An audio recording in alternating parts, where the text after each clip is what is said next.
Graça e paz, queridos irmãos. Bom dia. Nós vamos continuar na nossa série sobre as cartas de um prisioneiro. Nós estamos em Filipenses. Vamos terminar hoje o capítulo 1 e iniciar o capítulo 2. Então você pode já abrir sua Bíblia. Filipenses capítulo 1. O título da mensagem hoje é sobre a unidade cristã, vivendo em harmonia e amor. É sobre isso que o texto vai tratar conosco hoje. E graças a Deus por isso, porque hoje nós vivenciamos isso através da ceia do Senhor, né?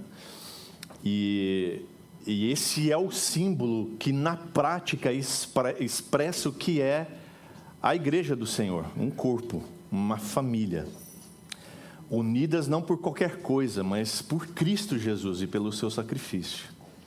Então é por isso que eu e você estamos aqui hoje, celebrando a ceia, ouvindo da palavra do Senhor, porque Deus nos uniu em Cristo Jesus. E o Espírito Santo proporciona para mim e para você essa comunhão que há nele. Glória a Deus por isso. Bênção demais. Então, depois que a gente viu no capítulo 1 que Paulo abre o seu coração, como ele se sente por dentro ali na exposição do João André no domingo passado, de como ele é grato pela igreja de Filipos, por quanto eles são participativos na vida e no ministério dele.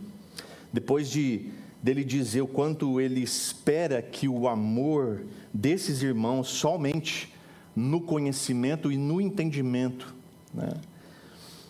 A fim de que eles sejam cada vez mais cheios do fruto de justiça, para que esse fruto transpareça, seja evidente na sociedade onde ele quer que eles estejam. Depois dele falar a respeito das coisas que aconteceram com ele no final ali do capítulo 1, de como o ministério dele continua sendo executado, mesmo ele estando preso, e que a guarda do palácio agora é o seu campo missionário, onde ele pode falar de Jesus para os guardas que o guardavam ali naquela prisão. Ele fala também da sua expectativa do futuro, onde ele aguarda a sua libertação. E é interessante ele dizer que ele espera a sua libertação, ao mesmo tempo que ele diz que a morte é Cristo, que pela sua morte o viver é Cristo e o morrer é lucro. É interessante, né? Ele fazer esse paralelo, porque para ele a libertação não significava somente sair de trás das grades, mas viver eternamente com Jesus Cristo. Essa é a verdadeira liberdade. E depois de tudo isso, ele agora vai começar a dar conselhos para os irmãos filipenses e também para nós, reunidos aqui, como igreja do Senhor. Então é sobre isso que nós vamos conversar hoje. E nós vamos tratar então em Filipenses 1, 27 até o 30, e depois o 2, do 1 até o 4. A primeira coisa que a gente vê aqui é que existe aqui um chamado à unidade no testemunho cristão. Então eu queria que você lesse comigo os versos 27 e a primeira parte do 28.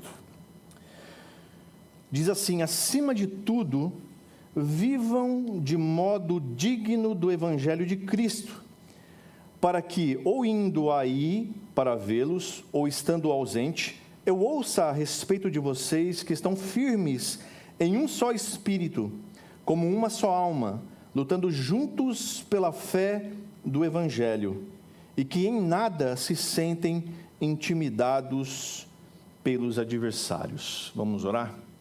Pai, muito obrigado, Deus, mais uma vez, Senhor, porque nós estamos aqui juntos, Deus, para ouvir a Tua palavra.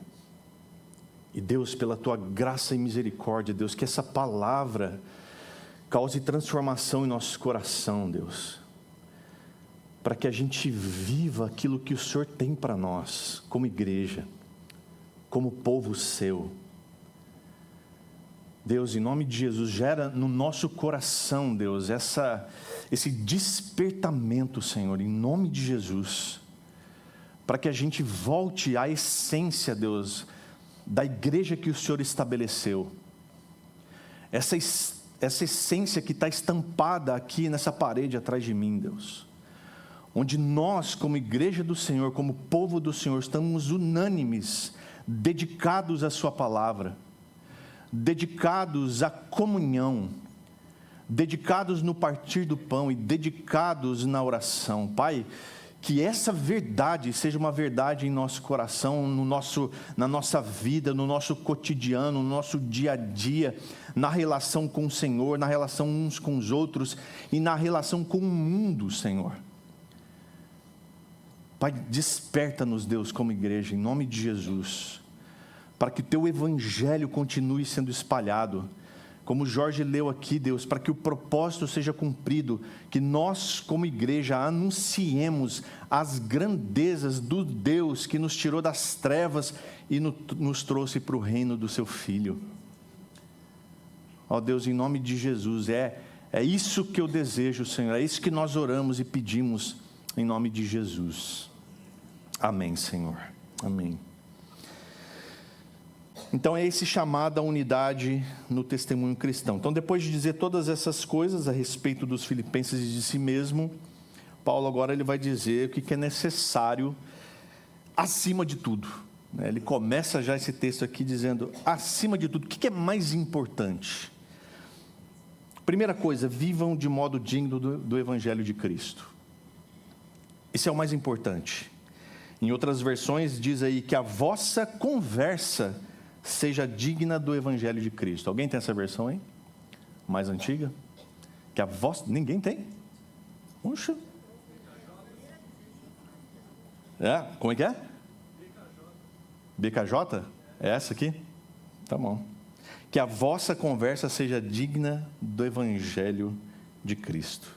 A ideia aqui é ser um cidadão de modo digno. Os filipenses aqui, ou a colônia, Filipos, era uma colônia romana. E como a maioria dos habitantes ali eram soldados romanos aposentados, eles tinham muito orgulho de serem romanos. Tinham muito orgulho da sua pátria. E é interessante porque esses soldados, quando eles se aposentavam, eles ganhavam uma quantia em dinheiro e um pedaço de terra. E por isso eles eram muito gratos por serem romanos, eles sentiam esse orgulho. Mas no capítulo 3, do verso 20, que a gente vai ver mais para frente, Paulo vai dizer que a nossa pátria está nos céus. E é curioso a gente dizer isso hoje, né?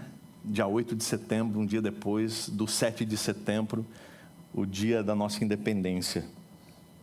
E numa época que muito se fala sobre cidadania, sobre ser patriotas. De fato, o civismo precisa ser algo que nós possamos dar valor. O patriotismo precisa ser algo que é caro para nós, como brasileiros que somos. Mas sem esquecer de que a nossa verdadeira pátria está nos céus. É de lá que nós viemos e é para lá que a gente vai voltar. Então, a nossa pátria original é os céus de onde a gente veio. Então, os valores celestiais superam os valores terrenos. Então, quando a gente imagina na nossa pátria, verdadeira pátria que está nos céus, é esses valores que devem permear a nossa vida, que devem reger a nossa vida, que devem nos levar a ter uma vida digna do Evangelho. Então, quando ele fala, vivam de modo digno do Evangelho, ou que a vossa conversa seja digna do Evangelho, ele quer dizer que a nossa conduta deve ser respaldada, alicerçada, alinhada à palavra de Deus. Aquilo que o Senhor nos ensina. E ele diz assim, que eu ouça a respeito de vocês que estão firmes. Paulo diz que espera ou na visita que ele vai fazer, ou estando longe, estando ausente, esses irmãos de Filipe possam dar testemunho, e que aquilo que ele possa ouvir a respeito deles seja de que eles permanecem firmes na fé. Então Paulo está dizendo, olha, mesmo eu estando com vocês, mesmo eu estando distante, que a notícia seja que vocês continuam firmes.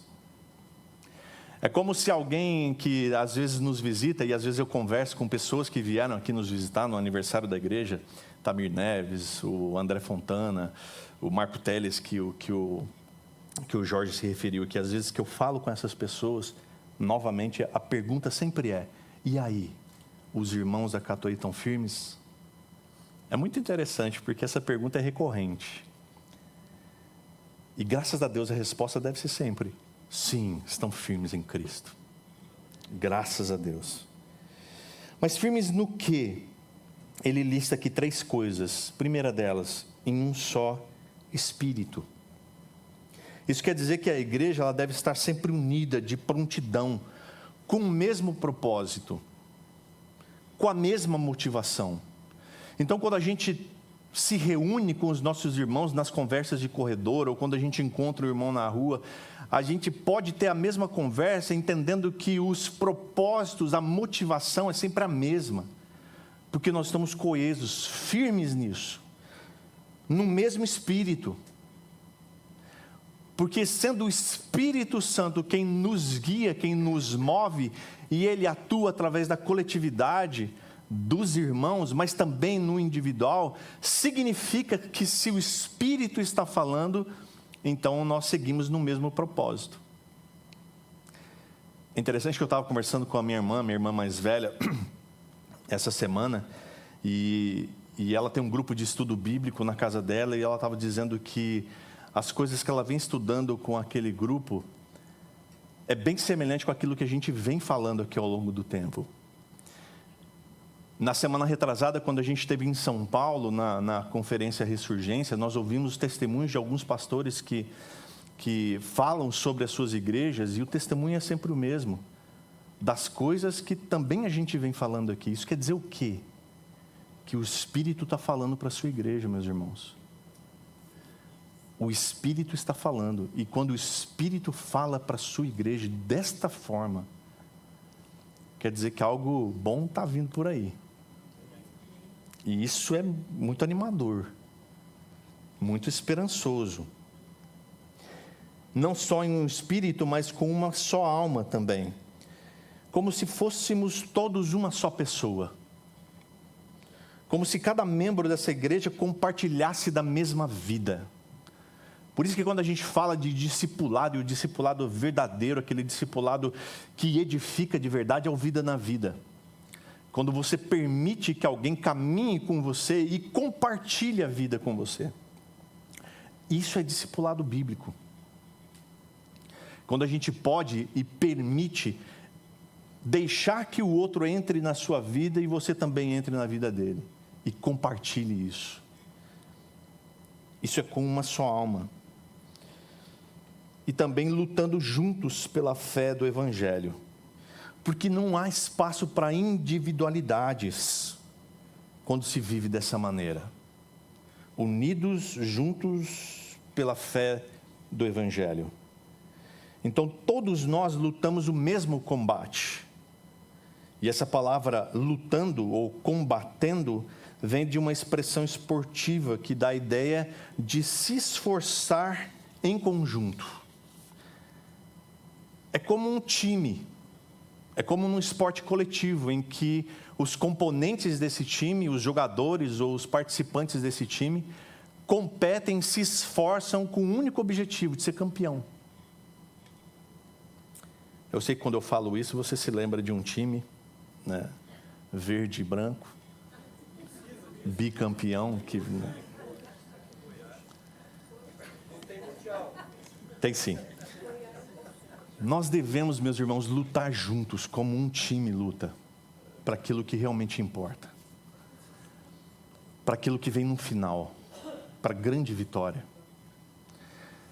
E quando eu e você chegarmos no fim, e o Senhor Jesus vier vitorioso, nós venceremos junto com Ele. Isso é o que realmente importa, que todos nós estejamos lutando juntos, como um time, coeso, unidos, fortalecidos, para que no dia da grande vitória estejamos lá todos nós celebrando.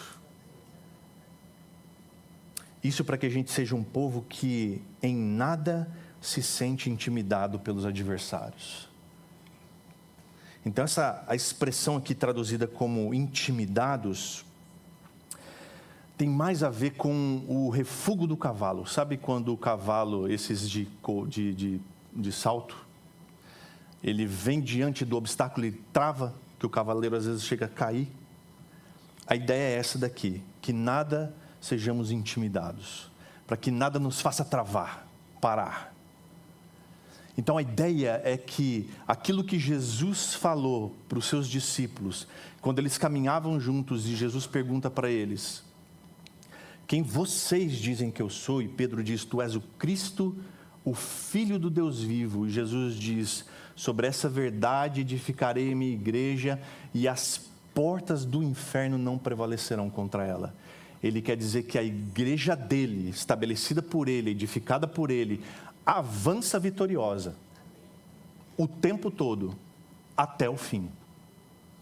Não há nada que pare essa igreja. Tem uma música, né, que canta, né? Tem uma música já está no hype, como diz o Isaías, né? No hype. A única coisa que pode parar a igreja é ela mesma, quando ela decide se dividir. Mas a ideia que Paulo está dizendo aqui para os filipenses e para mim e para você é de que nada nos intimide, nada nos faça parar, nada nos faça frear. O que é que nos amedronta hoje como igreja, irmãos? O que é que nos faz refugar? O povo de Deus em nada deve se sentir amedrontado. Mas o mundo aí, você está vendo, o mundo está uma loucura, ditadura e não sei o quê. Meus irmãos, o povo de Deus em nada deve ser amedrontado. Nem que as coisas piorem ainda mais. E pelo que Jesus diz lá em Mateus 24, a coisa tende a piorar um pouquinho, não é? Mas o povo de Deus em nada deve ser amedrontado. O povo de Deus, segundo o próprio Jesus, avança. A igreja segue como um rolo compressor contra as portas do inferno, e elas não prevalecem. Russell Shedd diz o seguinte: um motivo importante para que a igreja refugue, para que o povo se amedronte, é a sua desunião e o individualismo. Que essa exortação nos ensine, meus irmãos, de que se a gente quer ser um povo forte, de um povo que avança, de um povo que não se amedronta, o pré-requisito é unidade. Nós precisamos estar juntos para que a igreja seja igreja. Não existe igreja no individualismo, na desunião. A igreja é quando um povo se reúne com o mesmo objetivo. Ela tem a sua natureza, como o Jorge falou aqui na ceia, de povo de propriedade exclusiva de Deus, de nação santa. Ela tem o seu propósito, que é anunciar as grandezas do Senhor, e quando ela une natureza com propósito, ela se torna povo de Deus. É assim que é. Então, a unidade da igreja, meus irmãos, sem dúvida, é um forte testemunho de que nós somos discípulos de Jesus. O próprio Cristo disse em João 13:35, nisto todos conhecerão que vocês são os meus discípulos. O quê? Se tiverem amor uns pelos outros. Então, você quer ser reconhecido como discípulo de Jesus no seu trabalho, na sua escola, seja onde for? Ame seus irmãos. Ame os seus irmãos. Ande com eles, esteja com eles, lute com eles, chore com eles, se alegre com eles. Coisa que a gente cantou agora há pouco. A segunda coisa muito importante que a gente precisa entender aqui é que a unidade, ela também acontece em meio às adversidades. Vamos ler agora a parte B do 28 até o 30, quando diz assim: pois o que para eles é prova evidente de perdição, para vocês é sinal de salvação. E isto da parte de Deus, porque vocês receberam a graça de sofrer por Cristo, e não somente de crer nele, pois vocês têm o mesmo combate que viram em mim e que agora estão ouvindo que continuo a ter. Então, nesses versos, Paulo vai nos dizer que a verdadeira unidade ela é colocada à prova em meio às adversidades, por causa de Cristo. Então, ele diz aqui que o que para eles é perdição, para nós é sinal de salvação. A oposição perseguidora do Evangelho, que obviamente significa perdição para quem se opõe, porque veja só, se para nós o Evangelho é o que mesmo? Uma boa notícia, não é? As boas novas. Para aquele que rejeita é o quê? É uma péssima notícia, porque significa perdição, significa condenação. Se uma boa notícia para nós de que Cristo Jesus, sendo Deus, veio ao nosso encontro para nos resgatar e crendo nele, nós somos salvos, essa é a boa notícia. Para aqueles que rejeitam, é uma péssima notícia. Então, enquanto aqueles que recebem e creem são salvos, aqueles que perseguem os cristãos são marcados para destruição. Enquanto os crentes perseguidos revelam que carregam consigo a salvação, aqueles que perseguem são condenados. Isso é muito triste, meus irmãos. Por isso que a proclamação do Evangelho precisa ser cada vez mais, a cada dia que passa, mais urgente, mais necessária, mais primordial na vida da igreja. Não dá mais para mim e para você ficarmos aqui sentados nesse banco confortável, nesse ar-condicionado, só recebendo. É necessária a proclamação, urgente. Por quê? Porque ele diz aqui, porque vocês receberam a graça de sofrer por Cristo, e não somente de crer nele. Puxa, esse versículo 29 aqui é meio inquietante, né? Vou ler de novo para você, talvez, né? Ele diz assim, porque vocês receberam a graça de sofrer por Cristo, e não somente de crer nele. Graça de sofrer por Cristo? Que história é essa, Paulo? Você está de brincadeira. É interessante porque Paulo, no chamado dele, Deus fala para Ananias, vai lá, ora pelo Paulo, ele está numa casa, está ceguinho, coitado, eu deixei ele assim, mas vai lá, ora por ele e fala para ele uma coisa, fala para ele o quanto é importante que ele sofra pelo meu nome. Esse foi o chamado de Paulo. Se alguém dissesse para você, fosse assim, olha, deixa eu dizer uma coisa para você, tem um convite especial para você. Deus está me mandando dizer para você, meu irmão, que Deus quer que você venha se somar a mim para sofrer por Ele. Bora? Opa, amém. Meus irmãos, o que é isso aqui? É interessante que o Pedro ele vai falar uma coisa mais ou menos semelhante. Em 1 Pedro, capítulo 4, versos 12 e 16. A primeira vez que eu li esse texto aqui, eu fiquei chocado. Eu falei, Jesus amado. Sério, meus irmãos, eu era jovenzinho, a primeira vez que eu li, eu falei assim, meu Deus, isso aqui tem que ser... né, tem que tomar muito cuidado para quem lê esse negócio. Olha só o que diz 1 Pedro 4, 12 e 16. Amados, não estranhem o fogo que surge no meio de vocês, destinado a pô-los à prova, como se alguma coisa extraordinária estivesse acontecendo. Quando a gente canta, né? Manda fogo, Deus. Deixa queimar. Tá. O que Pedro está dizendo aqui, né? Que o fogo vem para quê? Para pôr à prova. Então, cuidado com esse negócio de pedir fogo de Deus, meus irmãos. Cuidado. Porque fogo nem sempre é sinal de coisa muito boa, né? Ele diz aqui, pelo contrário, alegrem-se na medida em que são coparticipantes dos sofrimentos de Cristo, para que também, na revelação de sua glória, vocês se alegrem exultando. Se são insultados por causa do nome de Cristo, vocês são bem-aventurados. Porque o Espírito da glória, que é o Espírito de Deus, repousa sobre vocês.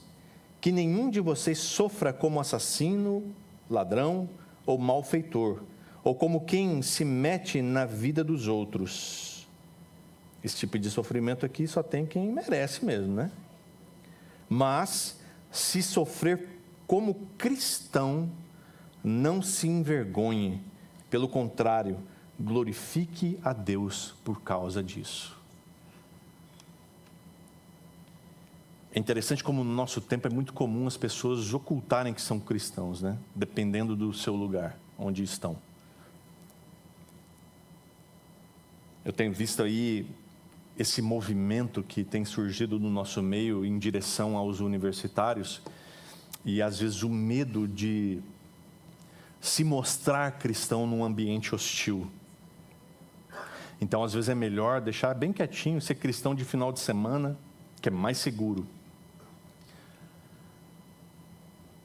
Mas o sofrimento de às vezes ser cancelado, de às vezes ser motivo de chacota, de às vezes ser ignorado, de às vezes ser até criticado ou até mesmo perseguido por causa do nome de Jesus, é privilégio. É privilégio para mim e para você. Então, meus irmãos, se somos cristãos de verdade, essa precisa ser a nossa bandeira.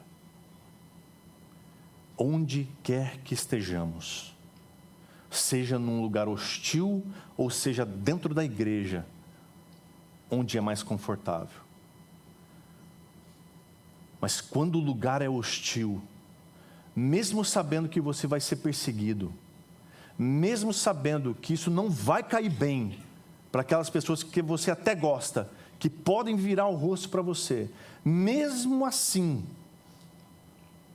ser cristão é prioridade, é o mais importante para mim e para você, porque Deus nos deu a graça de sofrer por causa dele, não só de crer nele.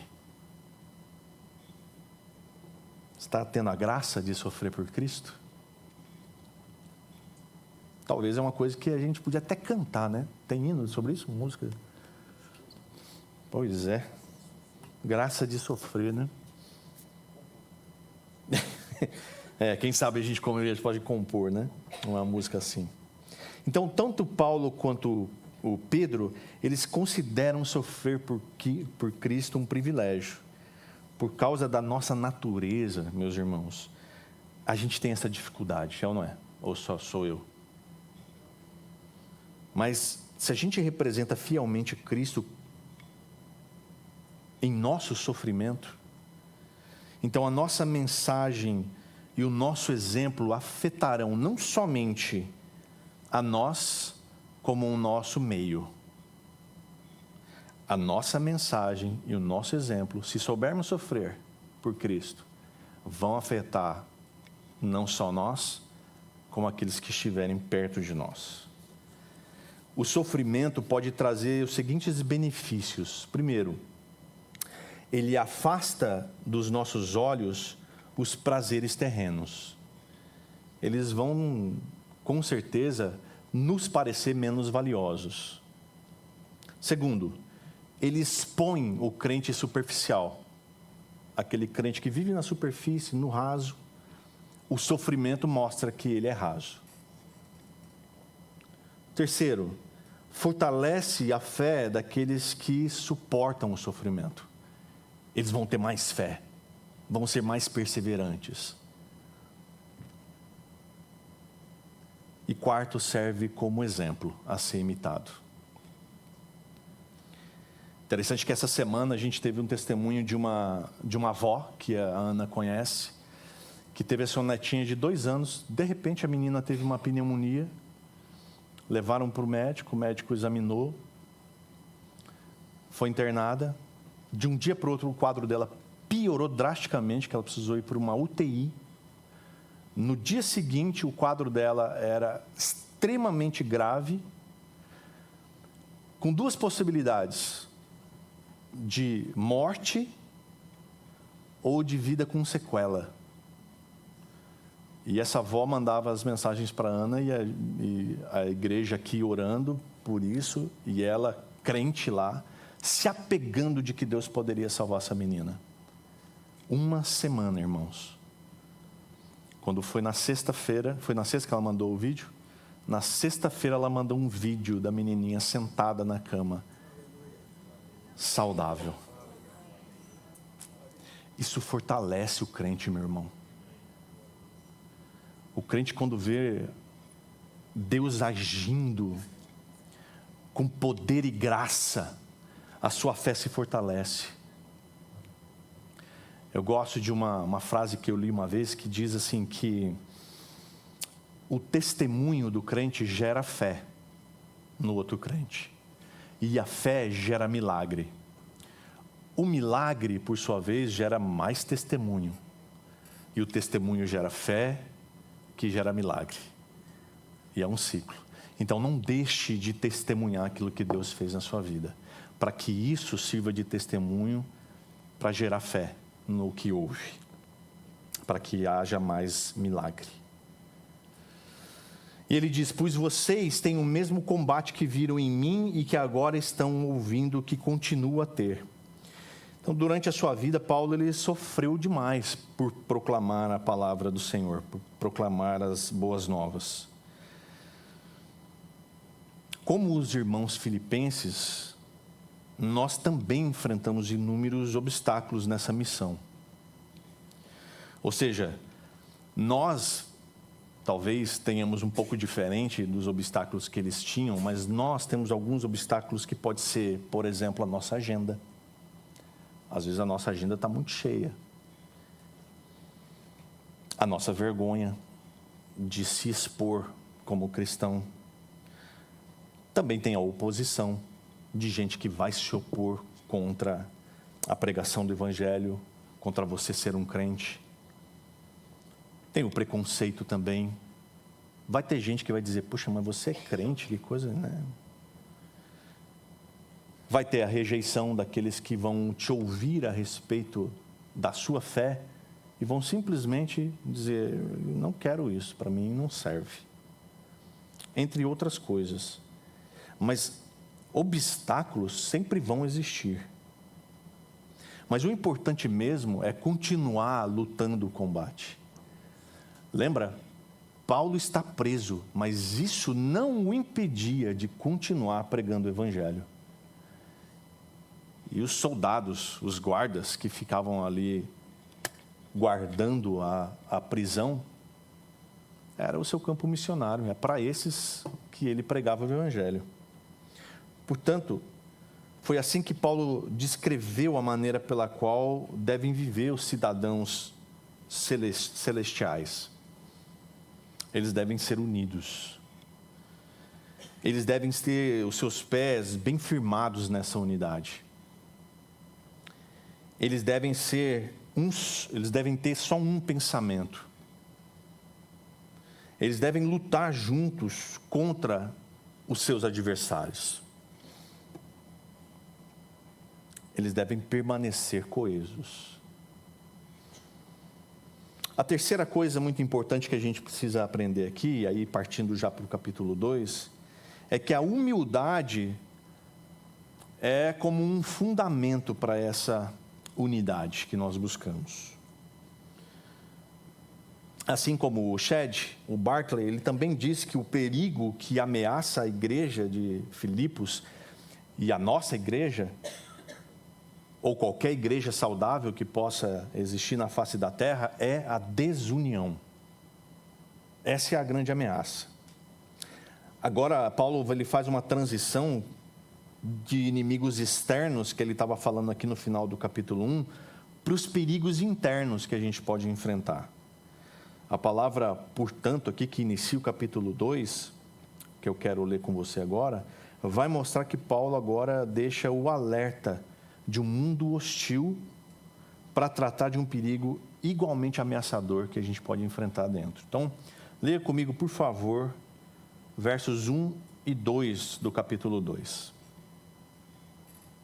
Portanto, se existe alguma exortação em Cristo, alguma consolação de amor, alguma comunhão do Espírito, se há profundo afeto e sentimento de compaixão, então completem a minha alegria, tendo o mesmo modo de pensar, tendo o mesmo amor e sendo unidos de alma e mente.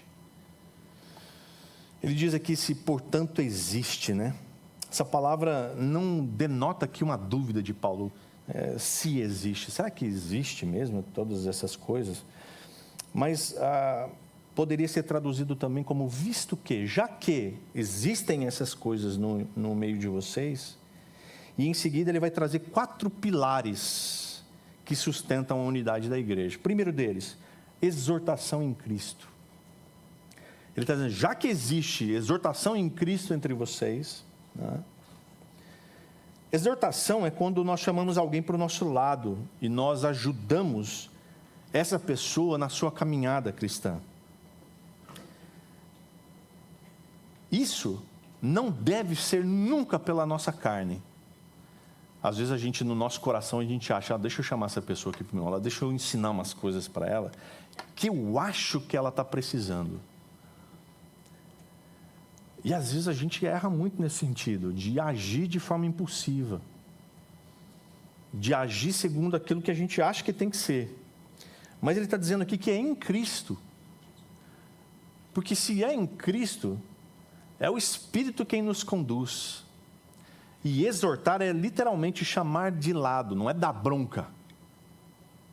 É chamar para o lado. Vem cá, anda comigo um pouco. E a gente tem conversado um pouco aqui, conversamos com os presbíteros nessa semana, e no curso que a gente fez sobre discipulado, na escola de formação, que discipulado é exatamente isso, é você andar lado a lado com alguém, num discipulado mútuo. Não há aqui uma ideia de líder e liderado, discipulador e discípulo. Os dois caminham juntos numa mesma direção. Obedecer às coisas que tem ordenado. Foi o que Jesus nos ensinou. Então, esse discipulado mútuo é quando você anda lado a lado com alguém, você identifica as demandas dessa pessoa porque você ouviu o que ela tem a dizer. E quando você ouve, você identifica as demandas dela. E aí você faz o quê? Diz para ela assim, irmão, vou estar orando por você. Não, você serve. Quando você sabe as demandas e as necessidades dessa pessoa, você serve ela. Você atende. Você socorre. Isso é discipulado. Isso é exortação em Cristo. Uma vida comum em Cristo. E essa vida comum em Cristo nos faz trabalhar juntos, em harmonia, encorajando uns aos outros. A outra coisa, consolação de amor. A tradução literal dessa palavra é discurso persuasivo. Ou seja, Paulo está nos orientando aqui a persuadir os outros em amor. Persuadir é convencer. Quando você convence alguém em amor, você não está usando dos seus próprios bons argumentos. Você está falando em Cristo. Lembra que você exortou em Cristo? Então é pela ação do Espírito. O amor que o Senhor tem pelo seu povo deve nos impelir a viver dignamente. Olha só o que diz 1 João capítulo 3, verso 16. Nisto conhecemos o amor. No quê? Que Cristo deu sua vida por nós, portanto, também nós devemos dar a nossa vida pelos irmãos. Ixi. Lembra que a gente viu alguma coisa semelhante, mas na relação marido e mulher? Que a gente teve no nosso podcast essa semana? Aqui está dizendo que não é só marido e mulher, mas é com os irmãos também. Lembra que o início ali desse texto todo, de Efésios 5, 21, a ideia é de sujeição de quem? Uns aos outros. Pois é. Terceiro, comunhão do Espírito. Temos como igreja a participação comum no Espírito, pela qual eu e você fomos batizados em um só corpo. É a ação do Espírito Santo nos tornando um só corpo. Então, sendo assim, isso deveria determinar a morte de qualquer tipo de desavença entre nós. A comunhão do Espírito não só nos une a Cristo, mas também nos une uns aos outros. Então, não pode haver espaço para desavença. A gente pode discordar de algumas coisas, mas essa discordância precisa ser em amor, precisa ser respeitosa. E por último, ele diz com profundo afeto e sentimento de compaixão. Outras versões trazem entranháveis afetos. Ele fala sobre isso também no capítulo 1. Mas lá no capítulo 1, ele se refere ao sentimento pelos irmãos, pelos filipenses. Mas aqui, ele está se referindo ao amor de Cristo. Ao amor de Cristo por eles e por mim, por você e por nós. Já essa palavra compaixão ou misericórdia é a palavra que descreve o sentimento humano de empatia, da capacidade de se colocar no lugar de alguém. Ao invés de criticar, a gente se coloca no lugar. Ao invés de falar mal, a gente se coloca no lugar. Ao invés de julgar o comportamento, a gente se põe no lugar dela. E quando a gente se põe no lugar dessa pessoa, a gente pode fazer uma ideia do que ela está vivendo, do que essa pessoa está sentindo. Compaixão, misericórdia. Agora, depois de trazer esses pilares para fundamentar a unidade da igreja, Paulo ele diz aqui como a igreja poderia completar a sua alegria. Ele diz, bom, já que tem todas essas coisas no meio de vocês, então completem a minha alegria. Como? Tenham o mesmo modo de pensar. Nós precisamos ter unidade de pensamento, e isso não é coisa fácil. Paulo vai falar muito sobre unidade de pensamento nessa carta, ele fala muito sobre isso. E isso significa que a gente deve pensar a mesma coisa, ou querer a mesma coisa, ou, na verdade, ter o mesmo objetivo. Nós todos precisamos olhar para frente e enxergar o mesmo alvo. O nosso aqui tem sido que nós queremos amar a Deus, nós queremos ser uma comunidade que ama a Deus, nós queremos ser uma comunidade que ama uns aos outros, e nós queremos ser uma comunidade que serve o mundo. Não é isso? Amém. 2 pessoas estão juntas. Nós vamos chegar lá. Quem sabe nos próximos domingos, né? Mas é isso que nós queremos, irmãos. E é o que precisamos. E é o suficiente para nós. Amar a Deus, amar os nossos irmãos e servir o mundo. Ele diz, tenham o mesmo amor. Nós precisamos ter unidade nos nossos relacionamentos também.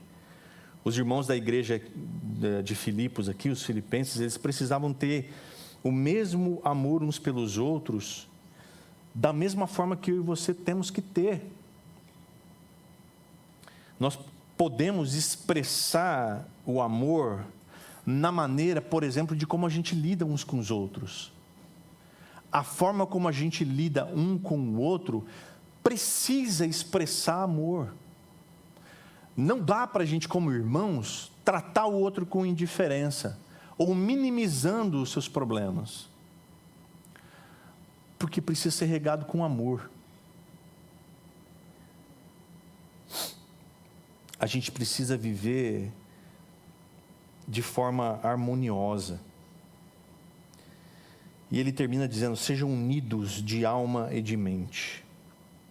Jesus orou em João 17, 22 e 24, para aqueles que creem possam ser um, como ele e o Pai são um. Então essa coisa de unidade não é coisa da nossa igreja, não é coisa do Paulo, não é coisa de qualquer outro teólogo. Essa coisa de unidade vem de Jesus, de uma oração que ele fez a Deus. Ele orou a Deus dizendo: Deus, que aqueles que creem possam ser um, como eu e o Pai somos um. Então presta atenção, porque unidade é uma coisa importante para nós.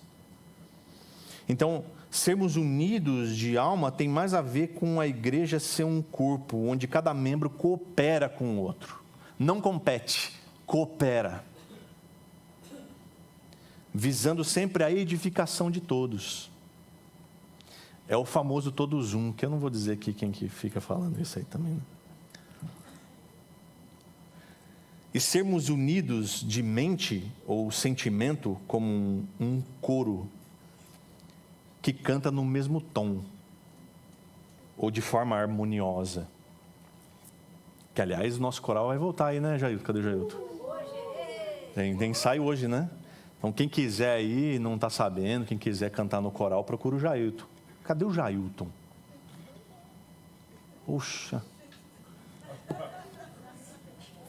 vida, fica aqui o meu protesto. Quando eu falo do coral, o maestro não está aqui. Não, então, venha no ensaio. Que hora que vai ser o ensaio? 6 horas. Então, se você quer cantar no coral, venha no ensaio hoje. Que legal. Teremos o nosso coral de volta, depois de um tempo. Por último, meus irmãos, a humildade é a virtude que promove a unidade.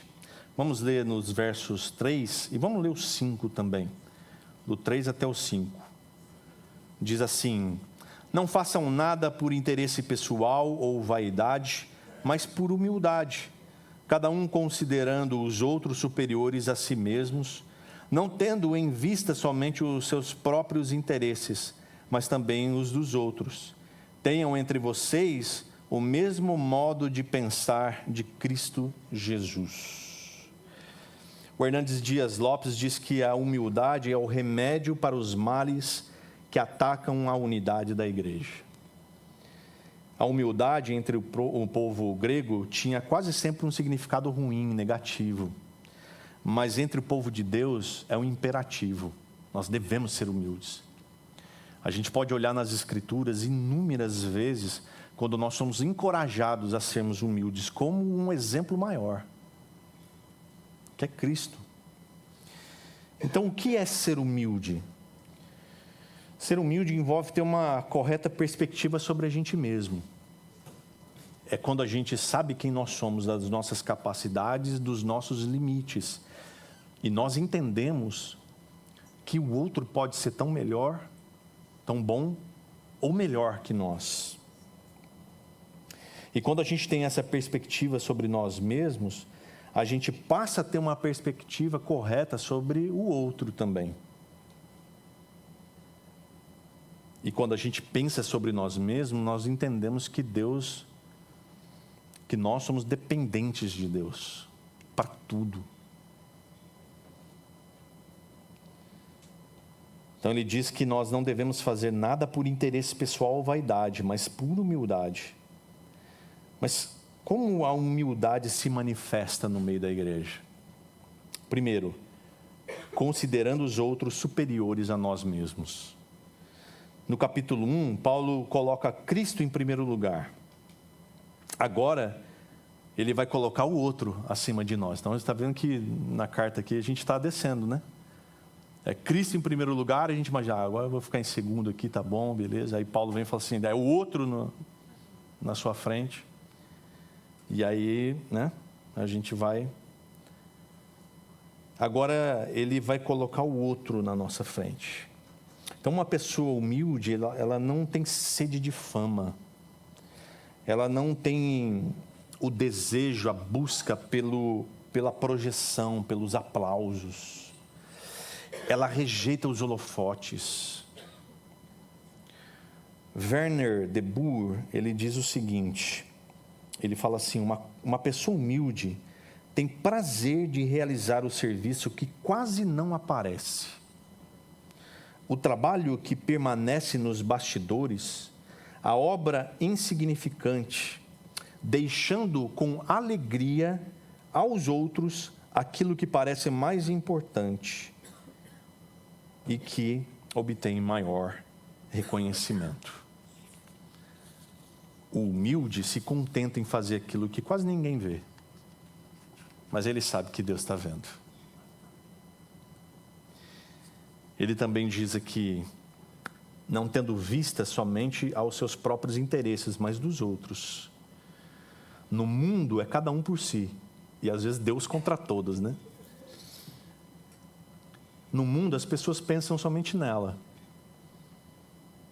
O olhar das pessoas está atento apenas aos seus próprios interesses, às suas próprias vontades. Os interesses dos outros fica sempre fora do campo de visão. Não dá para enxergar. Por isso, no mundo não existe verdadeira comunhão. Na igreja é diferente. Tem que ser diferente. Porque existe aqui uma irmandade. E quando existe uma irmandade, os interesses do outro também nos interessam. A gente não pode passar desapercebido daquilo que interessa ao outro, daquilo que é importante para o outro, e daquilo que vale para o outro. Então, os interesses do meu irmão me importam. E ele termina dizendo, tendo o mesmo modo de pensar de Cristo Jesus. Meus irmãos, eis aqui o supremo exemplo da humildade, que eu e você precisamos seguir. Ele não considerou ser igual a Deus algo que fosse importante para ele se apegar. Mas ele deixou a sua glória para assumir a forma de servo. Mas isso é assunto para domingo que vem. Hoje a gente viu coisas muito importantes para que a unidade da igreja aconteça. E que isso passa necessariamente pela humildade. Nós vimos que o chamado para a unidade é no testemunho que nós damos no nosso dia a dia, no nosso modo de vida. Também nós vimos que deve haver unidade, inclusive no meio das adversidades. Não é quando a coisa aperta, se espalha, é pelo contrário, a gente se ajunta. Nós vimos que a humildade é o fundamento dessa unidade. E que a humildade é a virtude que promove a unidade, tendo como exemplo maior a vida de Jesus Cristo. Pai, muito obrigado, Senhor, pela Tua palavra. Obrigado, Deus, porque como é bom, Senhor, nós temos a Sua palavra como alicerce, como base, como luz para o nosso caminho, Senhor. Que em nome de Jesus, Deus, nós possamos sair daqui hoje entendendo, Deus, o que é a igreja do Senhor. E como nós devemos ser unidos uns com os outros, para que nós sejamos fortalecidos para todas as áreas da nossa vida. Nos ensina, Senhor, em nome de Jesus. Que o amor do Pai, a graça do Filho e a comunhão do Espírito Santo esteja com cada um de nós. Em nome de Jesus. Amém.